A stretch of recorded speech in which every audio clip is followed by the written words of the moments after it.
একটু ধৈর্য ধরে বসে যান।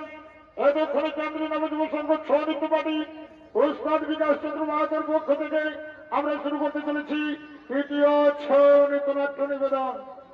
আর এই তৃতীয় ছৌনিত্য নাট্য নিবেদনে আমরা যে ছৌনিত্য নাট্যপালা তুলে ধরব সেই ছৌনিত্য নাট্যপালা হল মহাভারতের প্রিয় অংশ হয়েছে নেওয়া পালার নাম হল মর্তলোকে দণ্ডী পর্বতে অষ্টবজ্রের মিলন।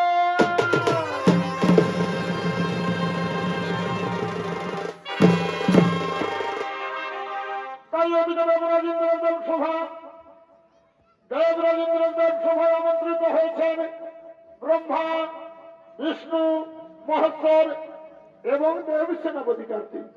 তাই এতক্ষণে ব্রহ্মা, বিষ্ণু, মহেশ্বর ও দেব সেনাপতি কার্তিককে নিয়ে ইন্দ্রদেব তার দেব সভায় আগমন করছে।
ব্রহ্মা, বিষ্ণু, মহেশ্বর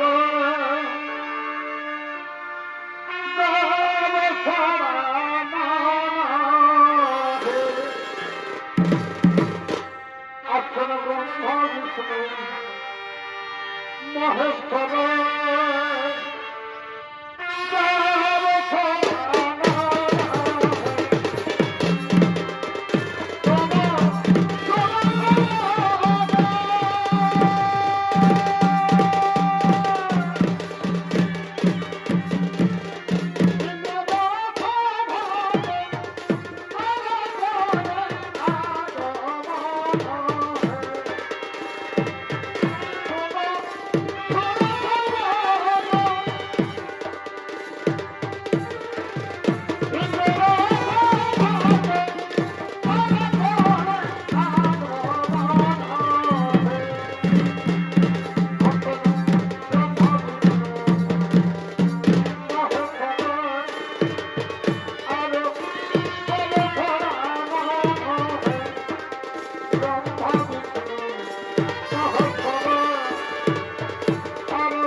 এই তখন ব্রহ্মা বিষ্ণু মহেশ্বর এবং দেব সেনাপতি কার্তিক তারা ইন্দ্রদেব সভায় আসন গ্রহণ করলে।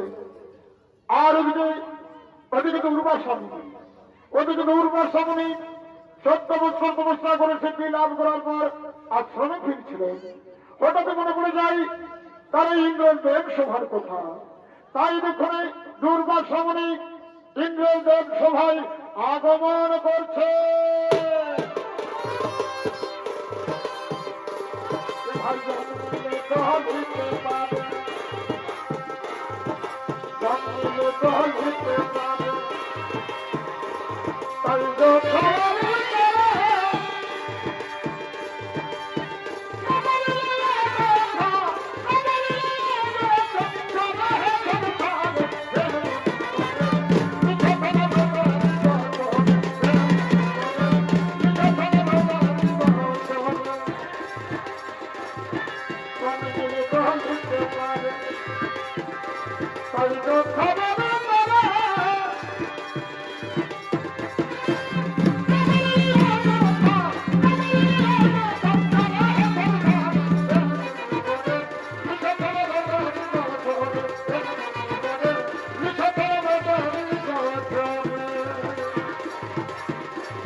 কিন্তু হঠাৎ মনে পড়ে যায় তোমার এই দেব সভার কথা।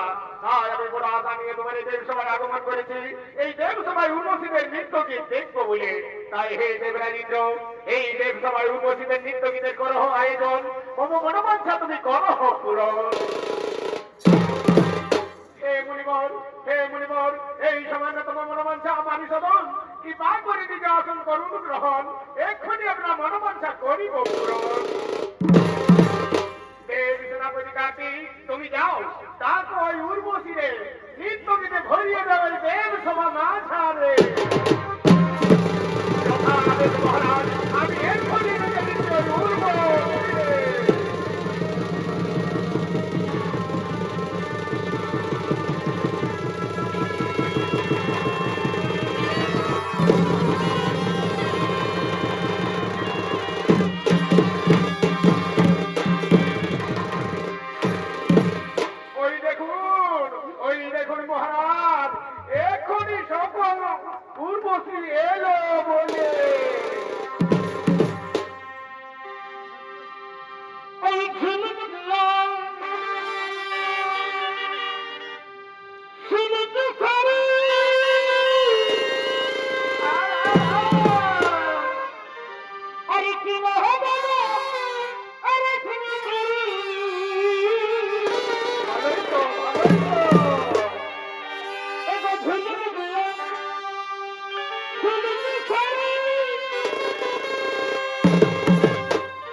কি কি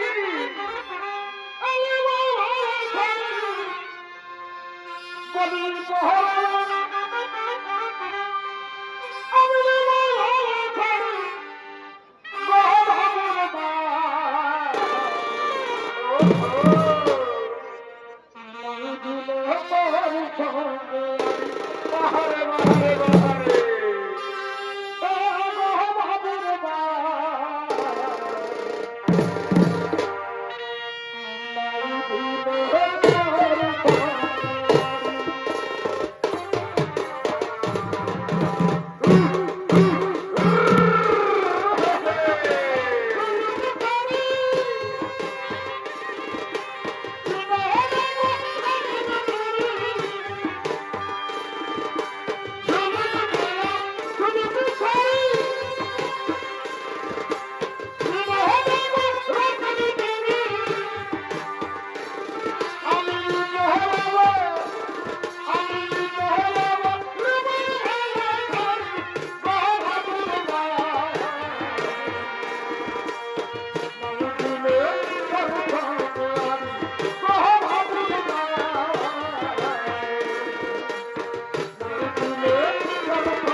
সামান্য উর্বশী নারী হয়ে তোমার এত অহংকার, এক সামান্য উর্বশী নারী হয়ে আমার কপাল বাড়ি না চলে ছাটা।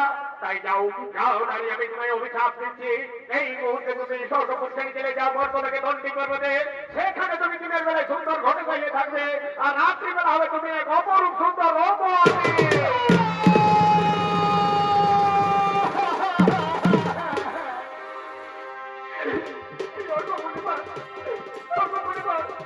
আমি কিন্তু জীবন হইলে অজান্তে আপনার মস্তকে দেখেছি এত বেদনা, তাহলে আমার এত বড় নির্মম অভিশাপ দেবেন না পরিবার। এই নির্মম অভিশাপ যন্ত্রণা আমি সহ্য করতে পারবো না পরিবার।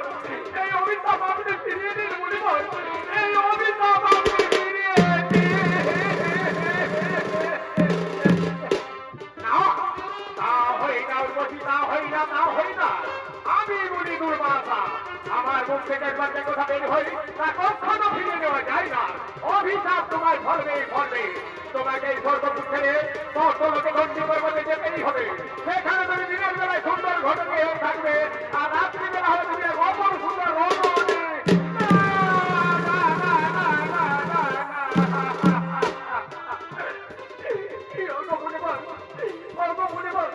তাহলে কি আমি আর কোনোদিন স্বর্গপুরে ফিরে যেতে পারবো না পরিবার? আমি কি আর কোনোদিন স্বর্গপুরে মৃত্যুদিন করতে পারবো না? এর উপায় আপনি আমায় বলে দিন পরিবার, এর উপায় আপনি বলে দিন। হ্যাঁ পারবে, তুমি নিশ্চয়ই স্বর্গপুরে ফিরে যেতে পারবে। যেদিন মর্তলোকে দণ্ডী পর্বতে হবে অষ্টবর্ষের মিলন, সেই দিন তুমি পুনরায় স্বর্গপুরে করিবে আরোহণ, পুনরায় স্বর্গপুরে করিবে আরোহণ, পুনরায় স্বর্গপুরে করিবে আরোহণ। সবই যদি আমি করো সর্বভাগী, সবই যদি আমি করো সর্বভাগী, যেতে যেতে দিন কেটে যাই এমনি হতভাগী, যেতে যেতে দিন কেটে যাই এমনি হতভাগী, সবই যদি আমি করো সর্বভাগী, সর্বভাগী, সর্বভাগী, সর্বভাগী।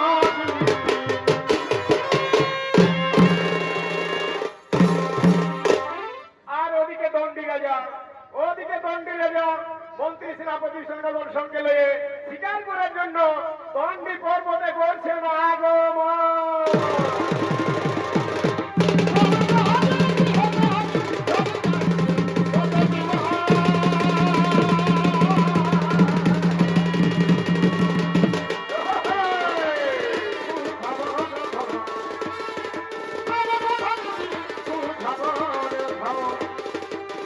Oh,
সারাদিন শিকারের সন্ধান করলাম, কিন্তু কোনো শিকারেরই সন্ধান পেলাম না।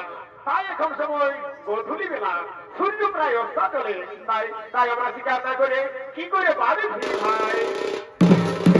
তাই চলো আমরা আরো গভীর জঙ্গলের দিকে এগিয়ে যাই। কিন্তু মনে রেখো মন্ত্রী সেনাপতিগণ, ওই গভীর জঙ্গল আমরা যে শিকার পাবো, সেই শিকার যদি করে পলায়ন, তবে যার দিক দিয়ে করে পলায়ন, তার এই হবে শিরচ্ছেদ। যথাদেশ মহারাজ, আপনার কথা আমরা মাথা পেতে নিলাম, আপনার কথা আমরা মাথা পেতে নিলাম, আপনার কথা আমরা মাথা পেতে নিলাম।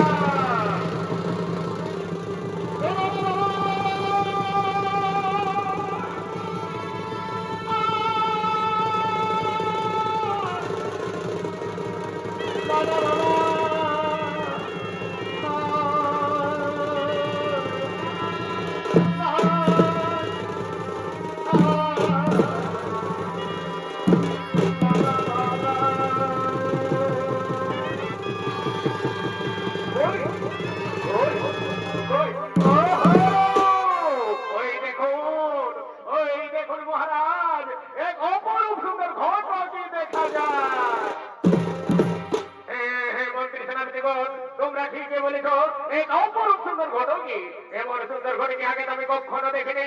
শোনো শোনো শোনো মন্ত্রী সেনাপতিগণ, আর বিলম্বের নহে প্রয়োজন, আমি এক্ষুনি ঘটকের পিছনে করিব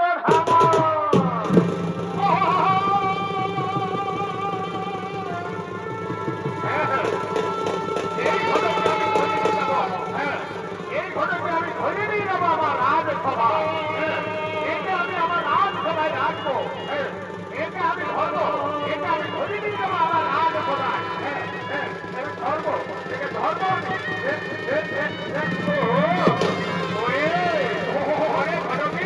তুই পালিয়ে যাচ্ছিস, আমি তোকে কিছুতেই ছাড়বো না, আমি তোকে ধরে নিয়ে যাবো আমার রাজসভায়। আমি ধরবো। আর এদিকে যেই না সূর্য অস্ত চলে গেছে, এদিকে যেই না সূর্য অস্ত চলে গেল, অমনি সেই রমণী হয়ে গেলে অপরূপ সুন্দর রমণী। কে তুমি নারী, এ তো রূপ, এ তো জৈব, আগে তো আমি কখনো দেখিনি। বলো বলো বলো রমণী, বলো, সত্যি করে বলো তোমার আসল পরিচয়। শুনবেন আমার আসল পরিচয়? তাহলে শুনুন রাজন আমার আসল পরিচয়। আমি হলাম এক অভিশপ্তা নারী। দিনের বেলায় আমি সুন্দর ঘটনী হয়ে থাকি, আর রাত্রিবেলা আমি হয়ে এক অপরূপ সুন্দর রমণী। আমায় আপনি পৌঁছে দিন রাজন, আমায় আপনি যেতে দিন। না না না, তা হই না রমণী, তা হই না। তোমার রূপ, তোমার জৈবন আমার মন প্রাণ করেছে হরণ। আমি তোমার রূপে পাগল। এসো রমণী, এসো আমার কাছে, এসো আমায় ধরা দাও, আমায় ধরা দাও। না না রাজন, না, আপনি আমার রূপে পাগল হবেন না। আপনি আমাকে স্পর্শ করার চেষ্টা করবেন না। আপনি যদি আমাকে স্পর্শ করতে চান, তাহলে আপনাকে হতে হবে কি ছিল বিরোধী।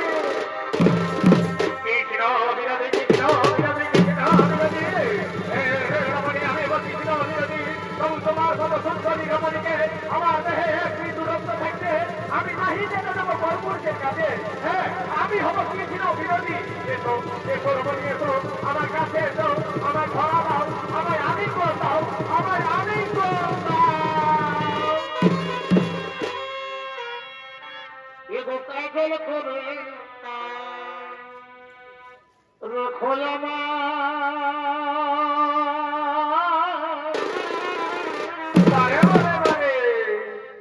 রেখো তোমার চোখের কোণে। বারে বাহ, এগো কাজল করে রেখো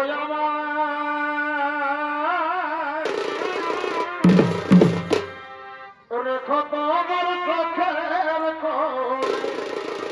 বারে বারে বারে, এগো কাজল শুনবে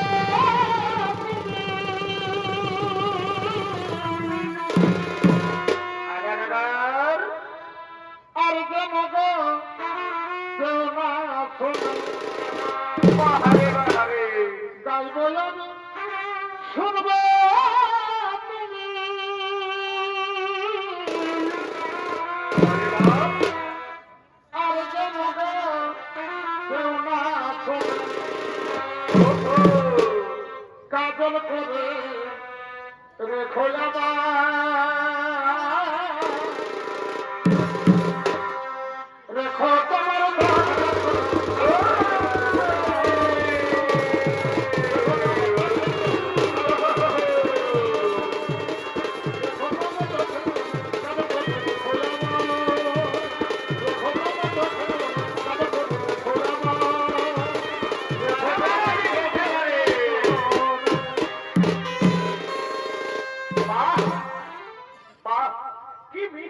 মুখের বাণী, তোমার এই মুখের মিষ্টি বাণী শুনে আমার আমার প্রাপিত হৃদয় না শীতল হয়ে আসছে। বলো বলো বলো রমণী বলো, আরো কিছু বলো, আরো কিছু বলো। তোমার প্রথম যদি দেখেছি আরে আরে আরে, আমি মনে আপন মনে আছি। মহারে মহারে বিরিশে যারে। তোমার প্রথম যদি দেখেছি আমি মনে আপন মনে আছি। আর আর আর তুমি আমার প্রথম তুমি জানো না, কি কি? জানো না গো প্রিয়া। বলো বলো।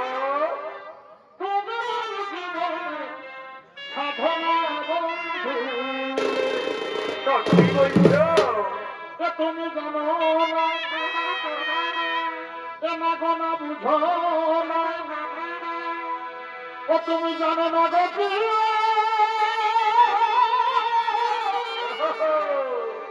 তোমার জীবনে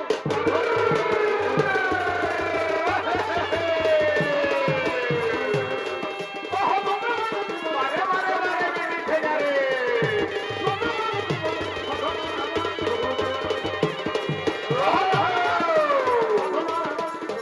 আর এদিকে আর এদিকে কৃষি অবসান হলে যেই না সূর্যোদয় হলো, এদিকে কৃষি অবসান হলে যেই না হলো, অনেকেই রমণী হয়ে গেল আমার সুন্দর ঘটকে।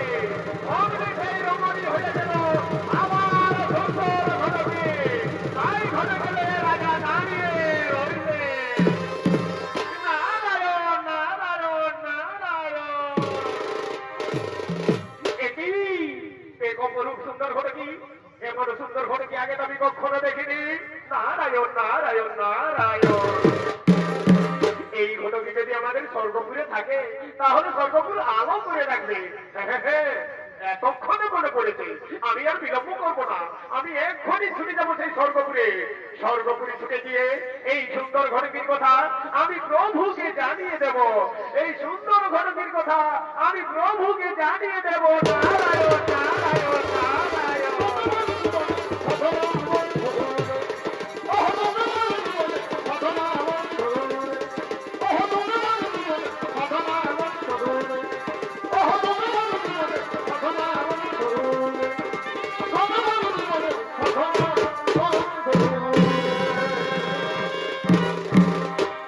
আর এদিকে গোলক ধাম, এদিকে গোলক ধাম। তাই এতক্ষণে গোলকের গোলকপতি নারায়ণ গোলক ধামে করিতেছেন আগমন।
বলো বলো কি বা সমাচার।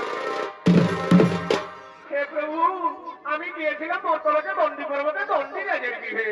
সেখানে গিয়ে দেখে এলাম এক অপরূপ সুন্দর ঘটকিনে এসে দণ্ডি রাজের গৃহে, যে ঘটকিনে আমাদের এই স্বর্গপুরে। তাই বলি ঠাকুর, ওই ঘটকে যদি থাকে আমাদের এই স্বর্গপুরে, তাহলে স্বর্গপুর আলো করে রাখবে। তাই বলি প্রভু, ছলে বলে কৌশলে যে কোনো উপায় হোক, আপনি সেই সুন্দর ঘটকে নিয়ে আসুন আমাদের এই স্বর্গপুরে। কে কে বলিলে দেবর্ষী নারদ, যে ঘটকিনে এসে বর্তমানে দণ্ডি পর্বতে দণ্ডি রাজের গৃহে, সেই ঘটকিনে আমাদের এই স্বর্গপুরে? না না না না না, তা হয় না, তা হয় না।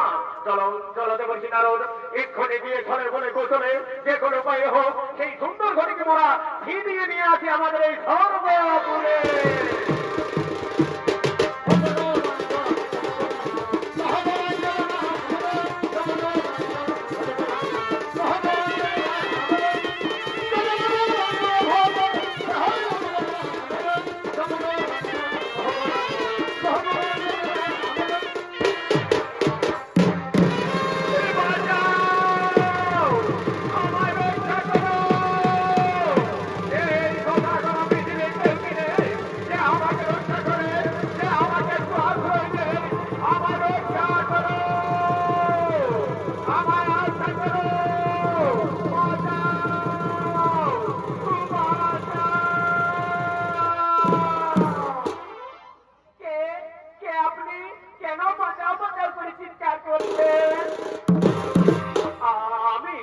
আমি রাজা দণ্ডে, কিন্তু কিন্তু তুমি কে নারী?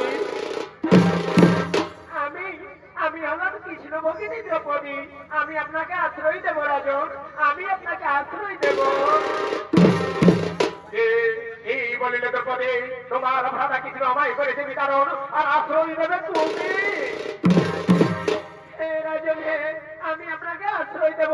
আপনি নিশ্চিত আমার গৃহে করো আগমন, আপনি নিশ্চিত আমার গৃহে করো আগমন।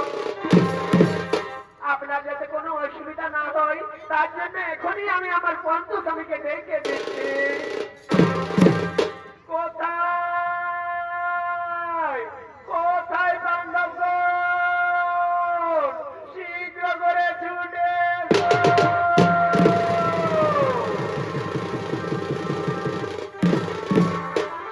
বলো বলো দ্রৌপদী, কেন আমাদের এভাবে অসময়ে চিৎকার করে ডেকেছ?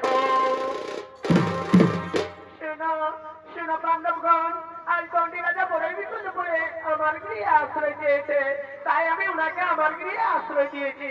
তাই ওনার যাতে কোনো অসুবিধা না হয় তার জন্য ওনাকে তোমরা সকলে মিলে রক্ষা করো, তার জন্য তোমরা সবাই মিলে ওনাকে রক্ষা করো। ঠিক আছে দ্রৌপদী, ঠিক আছে, তাই হবে। এখন তুমি নিজালয়ে করো গমন। ওই দণ্ডী রাজা যতই বড় বিপদ আসুক না কেন, উনাকে আমরা কোনো বিপদের সম্মুখীন হতে দেবো না। আমাদের দেহে এক বিন্দু রক্ত থাকতে উনাকে আমরা প্রাণপণ দিয়ে রক্ষা করবো।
ছেড়ে দাও, নিয়ে যাবো আমি সেই সুন্দর ঘটক। না তোকা না, তা হয় না, তা হয় না। আশ্রয় দিয়েছে দ্রৌপদী দণ্ডী রাজারে, তাই আমাদের দেহে এক বিন্দু রক্ত থাকতে আমরা কিছুতেই দেবো না সেই সুন্দর ঘটক। শোনো শোনো বান্ধবগণ, স্বেচ্ছায় যদি নেমে দেবে এই সুন্দর ঘটকে, তাহলে তাহলে আমি জোর করে ছিনিয়ে নিয়ে যাবো এই সুন্দর ঘটকে। না না তোকা, তা কিছুতেই হই না, তা কিছুতেই হই না। আপনি ফিরে যান স্বর্ণপুরে। আমাদের তো এক বিন্দু রক্ত দিতে আমরা কিছুতেই দেবো না সুন্দর ভোট দিয়ে। শোনো শোনো বান্ধবগণ, স্বেচ্ছায় যদি না হিনবে এই সুন্দর ভোটকে, তাহলে ধরো অস্ত্র করণ, দেখি দেখি কার বহুতে কোনো শক্তি ধরে।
যার জন্য তোমরা করিতে ধরুন, ওই দেখো সেই ঘটকি স্বর্গপুরে করেছেন আরোহণ।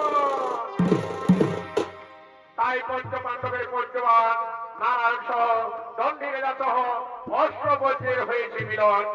তাই সেই অভিশপ্তা নারী দণ্ডী পর্বত থেকে সাপ মুক্ত হয়ে পুনরায় স্বর্গপুরে করিলেন আরোহণ।